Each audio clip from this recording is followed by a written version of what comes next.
Hey guys, I'm Seb, this is Tori of No Nonsense Online Coaching. Today we're going to show you 5 key moves on how to build strength within the comfort of your own home. Lots of clients have expressed to us how nervous they feel getting back into the gym post-COVID-19. If this is you and you want to continue working out at home, but your goal is to build strength, then this is the video for you. Key move number 1. Split squats. Now the reason I love split squats is they are single leg squat variation. The reason this is so important is because if you think about everything we do in life, from walking to running, it's done one leg at a time. So it makes sense to strengthen our legs one leg at a time. This works your quad, your glute, your hamstring, and even mobilizes the hip flexor on the non-working leg. So it's a really good bang for buck exercise. This is a great exercise to master in the comfort of your own home because there's lots of progressions and regressions to help build your strength. So at the start of this move, you want your feet hip width apart, then you're then going to take a nice big step back like so. So the back leg, that you're on your tiptoes, the front leg stays flat always. Okay.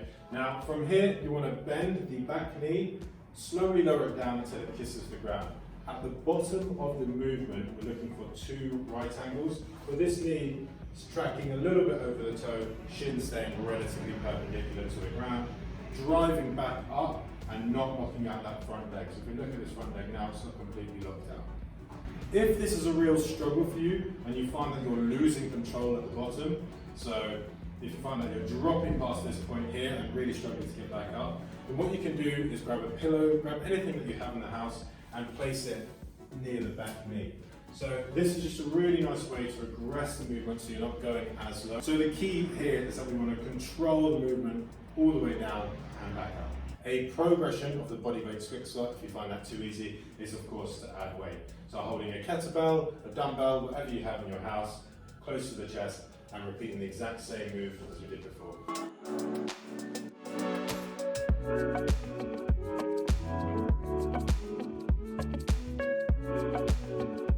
Key move number 2. RDLs, or better known as Romanian deadlifts. If there was one move that I could teach everybody, it would be RDLs.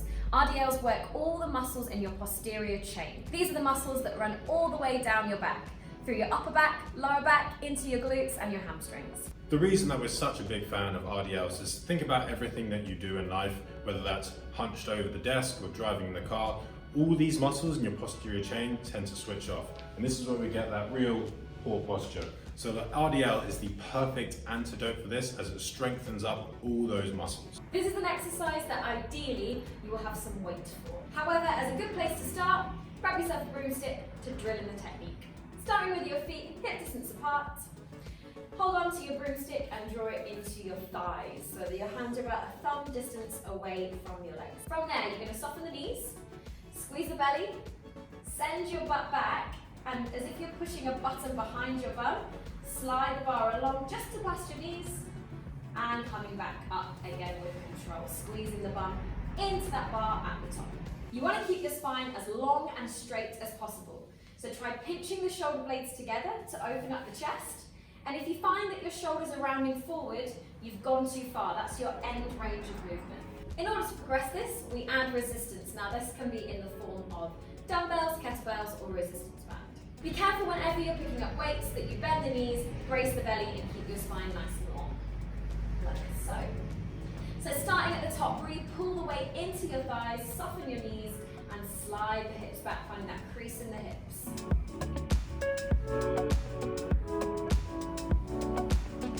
If you're using a resistance band, you set up slightly differently. Step into your band, feet still hip distance apart. If the band is slack, wrap your hands around it, and you start from the bottom, soft knees, spine long, drive up by pressing the floor away while still holding onto the band, and then slowly lengthen the hips back.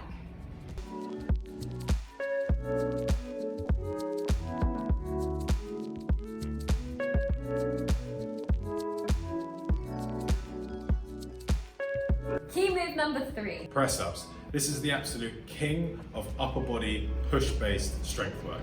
This works the muscles in your chest, your shoulders, and your triceps. This is actually a far more technical move than people give credit for, and most people get it wrong. So in this video, we're really going to break down the technique and give you lots of different variations suitable for all levels. So starting off with a knee press up, we're going to go on all fours. The key thing here is we're going to tilt our pelvis up and we're going to protect our back like so. This is what switches on our core. Now from here, we're going to make sure the hips and the chest touch the ground at the same time. We're going to bend at the elbows, hips and chest, drive back up like so.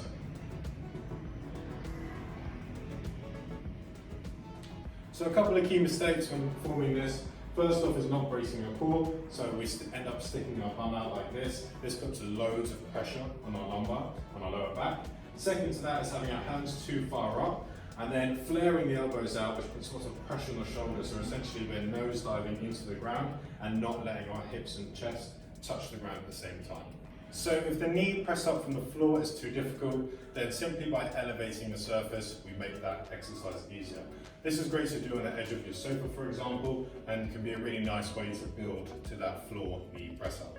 If the knee press up is too easy, then feel free to do a elevated full body weight press up. The higher we lift the floor, the easier the movement is. And this can be a really nice way to build to a full body weight press up. With a full body weight press up, the principles are exactly the same. Bracing the core, knees and hips touching the ground at the same time, driving back up.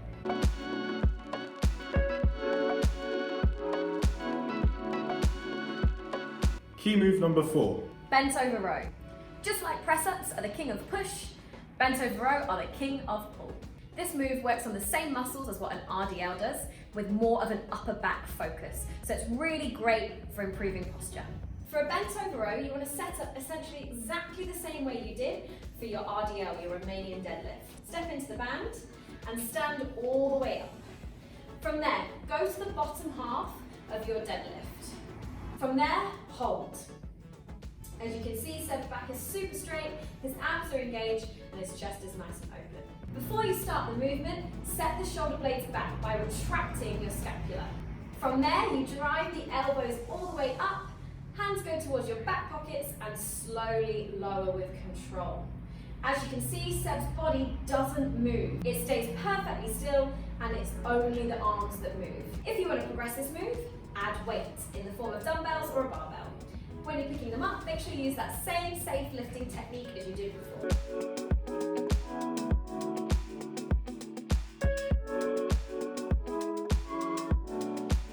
Key move number 5.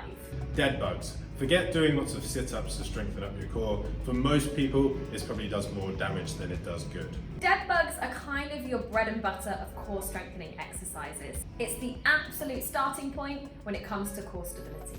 For the dead bug, we're going to be lying flat on our back. We're going to bring our knees up to 90 degrees, just above our hips. Now, the key thing when doing this is if you stay relatively relaxed in this position, there's an arch in your lower back where you should be able to put your hand through, okay? The key thing to switching the core on is closing that gap as hard as you can, so really pushing your lower back into that gap. Now that your core's switched on, you're gonna have your hands up to the ceiling. One leg at a time, you're gonna extend the leg to the back of the room, maintaining that pressure on the floor in your lumbar the whole time, okay? Wait until the other leg comes back before you then start the next repetition, okay? This is one where you really want to take it nice and slow throughout each move. If you find that your lower back is arching when you're extending your leg, then a nice progression of this is to do a heel tap. So keep your knees at 90 degrees. The further that you extend your legs out, the more challenging the moves come. This is a really nice way to build to the first variation of the dead bug. If you want to make this more challenging, hold a dumbbell in both hands and place it slightly overhead. This will make you lift your chest more, so you'll have to work harder to push that lower back into the ground.